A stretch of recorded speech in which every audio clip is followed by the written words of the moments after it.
Hey all, so this video is going to be about accommodation. I know that a lot of people ask me, what do I mean by accommodation? What do people with disabilities, like they take, for example, me, Asperger's, dysgraphia, things like that, mean by accommodation? And they think that we mean a whole bunch, or they think that we mean that much. Let me tell you what it is. Accommodation is not making our lives easier. It's making our lives equal. I'm sure you can remember the political cartoon that made the rounds on the internet a while back about the difference between equal and fair, wherein there were three boxes and three people trying to see over a fence. And equal was everyone got one box, and only the tall person and the person in the middle who could see over the fence, and the really short guy in the end couldn't see over the fence. And fair was that the short guy got two boxes, and the middle guy got one, and the guy in the end got zero, and everybody could see over the fence.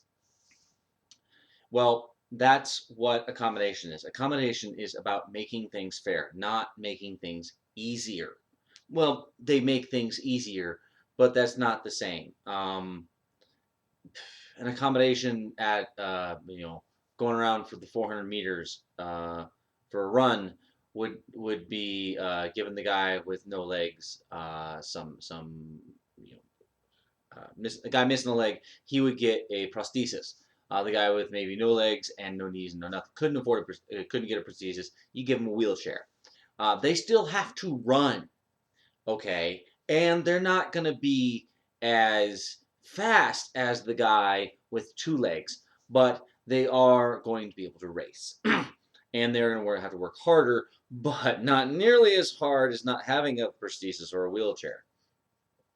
And that's what accommodation is. Whenever you look to wonder what that is, that's what we're talking about. I think I talked before about my taking English 101 4 times because I'm dysgraphic. And the last time I took it, he required a 10-page paper to pass the class. I can't write a 10-page paper. I don't care how much you require it. I don't care how much data there is. I can't write a 10-page paper. I'll get migraines. I'll get headaches. I just, it's not possible because I'm dysgraphic. So instead of one 10-page paper, I wrote three separate 3-page papers, and each one was judged as if it was actually a 5-page paper for data content and quality. So I was actually effectively having to transpose 15 pages worth of data into 10 pages of information, and or into 9 pages of information, and that's just how things work. And that's an accommodation, and it worked.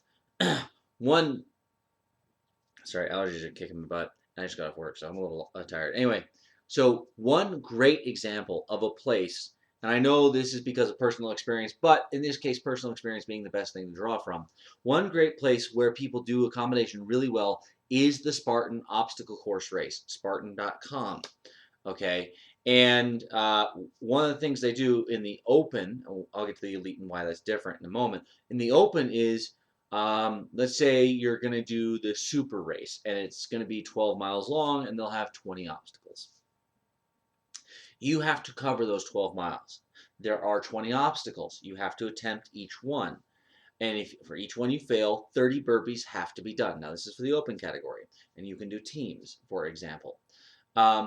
But they don't necessarily say that you have to do the burpees. They don't necessarily say, well, you still have to attempt the obstacle even if it's physically impossible for you, say, climbing a rope when you don't have 2 arms. All right? Now, I'm quite sure that if somebody were to use their teeth and 1 arm and their legs, and they could probably get it done, but it would not be anything remotely resembling easy. But if they did it, then, that would be awesome. But the point is that he could go, you know what, I can't climb this, but I can do 30 burpees. I got the 1 arm, I can do 1 arm push-ups. I can do 30 burpees. And so he does the 30 burpees.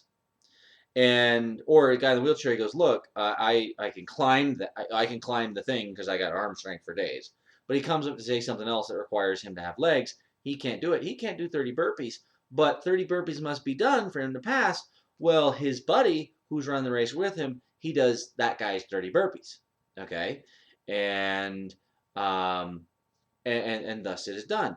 And that's just it. The Spartans don't care how you get the race done, just that you cover the mileage, try each obstacle if you can, And 30 burpees are done if you fail, whether you do them or somebody else does them. And if you getting down the course and you need an oxygen tank, well, then you just got to carry it. Everything you carry on the course, you got to carry off. I required an EpiPen in case I got bee stung. I required a lot of water. I required food. I required an inhaler. I had 3 asthma attacks. We had one backpack, maybe 2 backpacks. No, we had one backpack. And my wife, being the trooper that she is, not being an asthmatic at altitude, she said, I'll carry it. And I said, I can carry it for part of the race. And she went, you're really strong. And maybe if we were at sea level, I'd say, yeah. But we're at over 6,000. I think we're most of the time we're over 7,000 feet. And your lungs hate you. And even if you're from this area, your lungs hate you. And that was the accommodation. The elites, they're different because they get double burpee penalties. So if obstacles, there's double burpee obstacles. So instead of 30 burpees, you got to do 60. They would have to do, for example, if they fail an obstacle, instead of 60 burpees, they would have to do, instead of 30 burpees, they would have to do 60. For a double burpee penalty, they have to do 120. And they can receive zero help, and they can only use what they carry on the course with them, aside from the maybe 3 water stations that they'll have on any one course. So that's different. But I saw a lot of people with all kinds of physical and mental issues, being really fat, being cerebral palsy, being whatever. In fact, I ran into a kid at work, and he's missing legs, and he's got lots of birth defects, and he's a triathlete. So yeah, go team. Because he just tried to figure out a way to get there, and that's what accommodations are. Okay, if you're really concerned with process and not end result, instead of going, well, we want the process to be described in a certain kind of idea, an idea of process and an absolute end result. If you're dead set on absolute process and absolute end result, then it's not going to happen. I watched a video with a guy, former 82nd Airborne in the U.S. Army. For those of you watching from outside the country, and everyone in the country is going, 82nd Airborne? Of course it's Army. Anyway, so he was missing a leg, and he's just ripped. I mean, just muscle for days. And he's doing burpees. I think I may have posted on the Facebook page. And he's doing burpees all day long. Boom, boom, boom, boom, boom. This boy is just knocking them out. And it's really inspiring.